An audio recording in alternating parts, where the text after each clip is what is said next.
Good afternoon, everybody. Thank you so much for listening. This is Colin. Oh boy, here we go. Oh, shut up, shut up, shut up. This is Hunter, I think, and I'm Uh, here with Colin. Colin, how you doing, sir? I'm pretty good. Well done on getting the names right Yeah, there hey, you eventually. know what? Sometimes it takes a little while. Yeah. I mean, you know what? You're just such a nice Well, guy. thanks, You know? man. I appreciate that. But guys, we're here to talk about this new movie, this new amazing movie called The Nice Guys, with starring Russell Crowe and everyone's favorite piece of man beef besides Colin, Ryan Gosling, and Yeah. Well, when you can't get filet, you'll go for the yeah, next cut. exactly. But this is written and directed by Shane Black, who's one of my favorite directors ever. I mean, as good as it gets. Kiss Kiss Bang Bang, the original Lethal Weapon. Um, yes, of course, he unfortunately did the classic film Last Action Hero. But you know what? Not everyone you can't get a hit every time. But I Wait, what are you saying about Last Action you know Hero? exactly what I'm saying about Last Action Hero. It's freaking God, so Schwarzenegger. bad. But but and Yeah. then of course he did Iron Man 3, which was awesome. But Shane Black is a hell of a director, and this movie really made me go, man, I want to see a sequel to this. Like I know I'm leaving no suspense for my review, but I absolutely love this movie so much. Yeah. Yeah, Gosling, Russell Crowe. I mean, those two work very well together. I can't believe they haven't been paired together And before. that was my or one of my biggest takeaways, was that the chemistry between Russell Crowe, who hasn't been this good since maybe A Beautiful Mind. Like, I mean, it's been. Uh-huh. Actually, I take that back. He was great in Man of Steel. He was actually my favorite part about Man of Steel, so I apologize. But Russell Crowe, man, I mean, he just kind of came from out of nowhere with this performance, and Yeah. Yeah, and he's done like most recently like Noah. which we liked in a Um weird way. Like, yeah, we liked in a weird way, but I mean like I like that he goes from playing Noah to playing like this character, Jackson Healy, who's just like the most beautiful, like overweight kind of like enforcer guy. I'm a big fan of Fat Russell Crowe, by No, the I way. love Fat Russell Crowe. That's my like just like I like my baby Jesus in a winter Skinner shirt and I'm hammer drunk. I like my Yeah, Russell Crowe's nice and plump.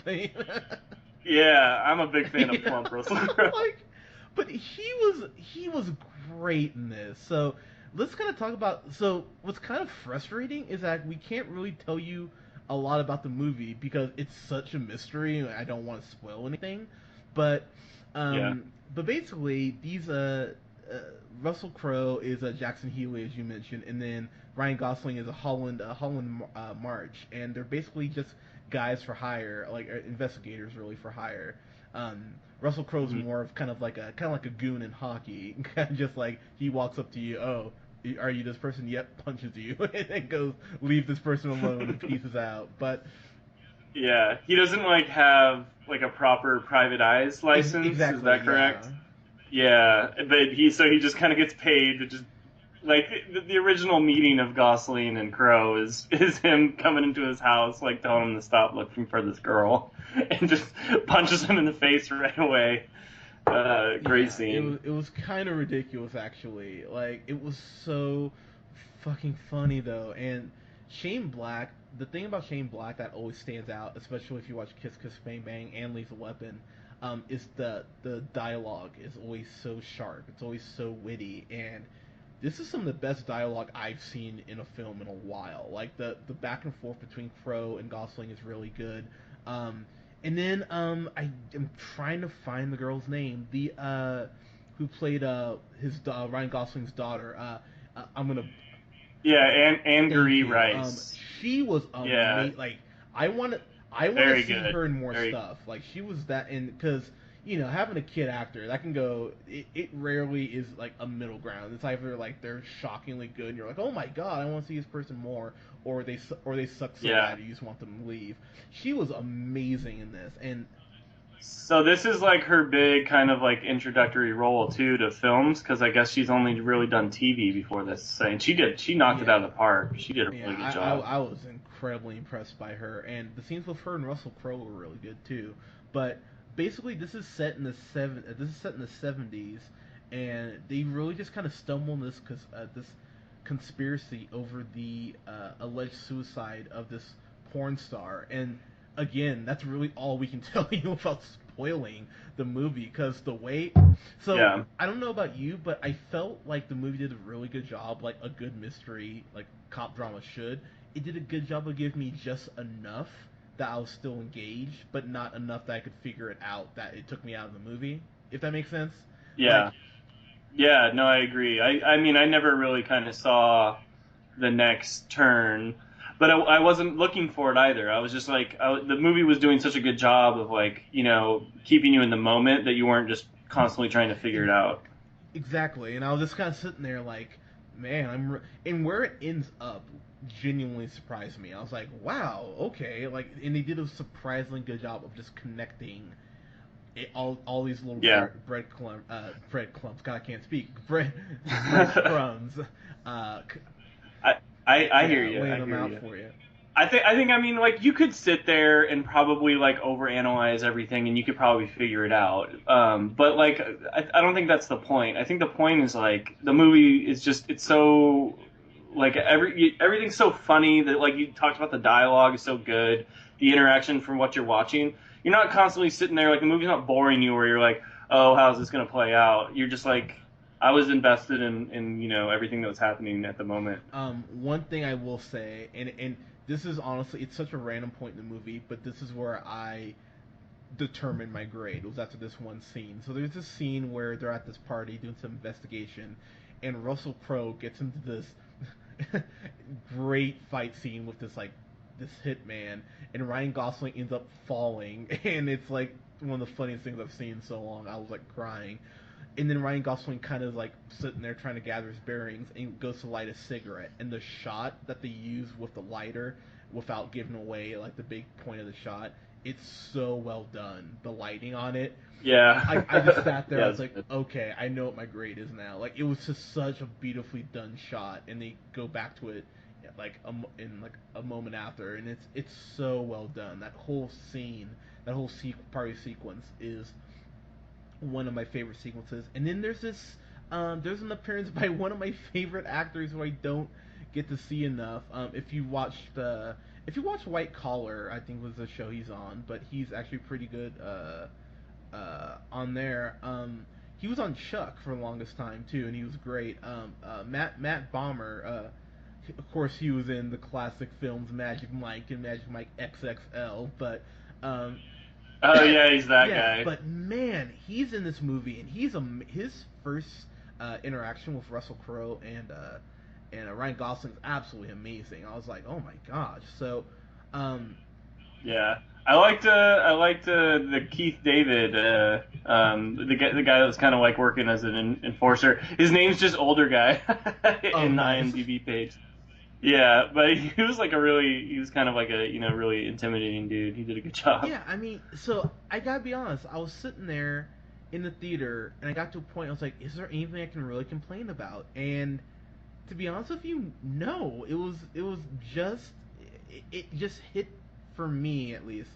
It hit me in just the right mood. Everything I was watching, I was just laughing so Yeah. hard at, like really hard at, and it was one of those times I was like, man, I'm gonna have this is gonna be a first day buy like on digital, but actually might be, but I might be Yeah. tempted to wait for the Blu-ray because I want to see all the behind the scenes stuff because I love this movie that much.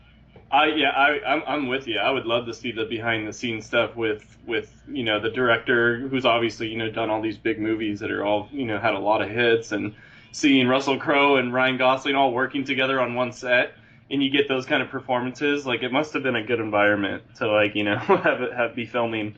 And I thought Kim Basinger, like how about Kim Basinger showing Yeah, up and being all villainous, and she was, I mean, she was from the classic 1997 LA yeah. Confidential. So I mean, it's cool to see her back in kind of that like film noir um, atmosphere Yeah, so again. I mean, just getting to the final thoughts here.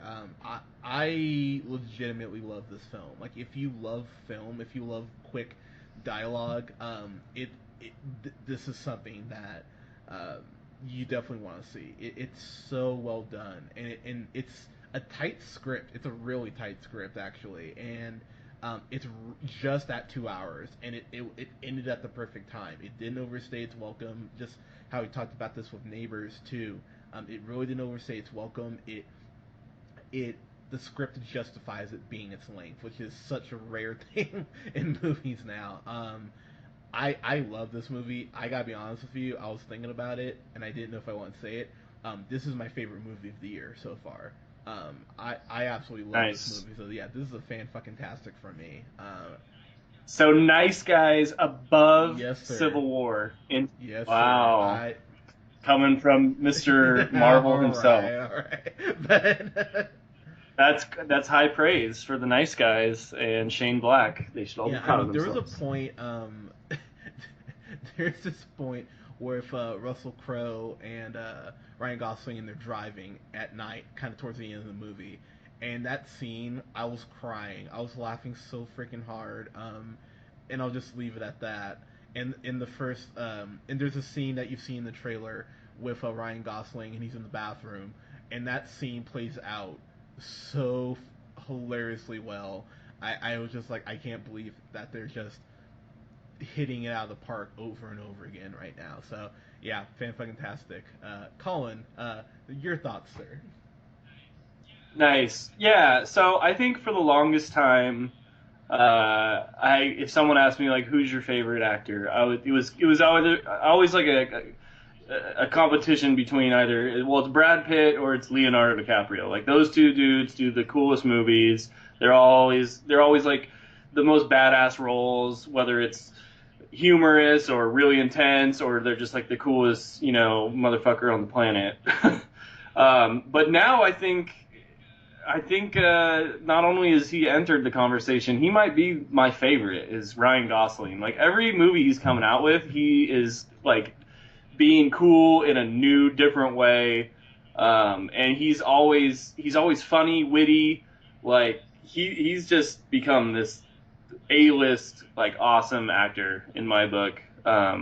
Whether it be his his roles in like weirder movies like Drive, or most recently with The Big Short, where he was hilarious, breaking the fourth wall, and then in this movie where he's not even like that cool, he's kind of playing this drunk Yes, buffoon exactly. like the whole time. But he's so funny, and you're still just like, this guy's the coolest, even though he's a complete train wreck. Like getting his arm broken by Russell Crowe, like falling off like the side of a building during a party because he's so wasted. Um, I mean, he's hilarious, and Russell Crowe. You can never go wrong with Russell Crowe. Well, you can, Yeah, no, but you you can. don't. In this case, you don't. And like we said, like just stay fat, just be chubby, like all the time. It'd be great. We'd all love you. I will say right now, I feel like, I mean, this movie definitely sets up for a sequel, and I would love a sequel to this. Like this, this is one of those Definitely. rare times I'm like, please give me a sequel. And Yeah. yeah, so dude, what's your rating, sir? Yeah, so got to give it fan fucking tastic. I'm definitely gonna buy this when it comes out. Probably do the same thing, get the Blu-ray and check out the behind the scenes because it's just a fun movie to be a part of. I'm sure. So I wanna see more about it. It's cool. I'm a big fan of this guy Shane Black now. Didn't realize that he had such a good history of movie making, but this one was a cherry on an already good Yeah, resume. and he's doing the next Predator movie, which comes out in a couple years, and I'm a big Oh, Predator okay. fan, so I'm really excited about that. So that's Yeah. See yeah. how that But goes. guys, have you seen The Nice Guys? If you haven't, go see this. Like seriously, like support this movie. It deserves to do well. But yeah, like us here on SoundCloud. Will subscribe to us at the Real Pineapple 775. Like us on Facebook at The Real Pineapple. You can follow yours truly on the Twitter at JHunterRealPineapple. And you can follow Mr. Colin here on Twitter at. The real Guys, thank O'Neill. you so much. I will have my own review for Jessica Jones season one. I'm gonna go knock that out this weekend. We're gonna have a review for the Fifth Wave this weekend, this upcoming weekend, and we're gonna have a review for Alvin the Chipmunks: The Road Trip, along with some other stuff. Guys, thank you so much. We'll talk to you soon.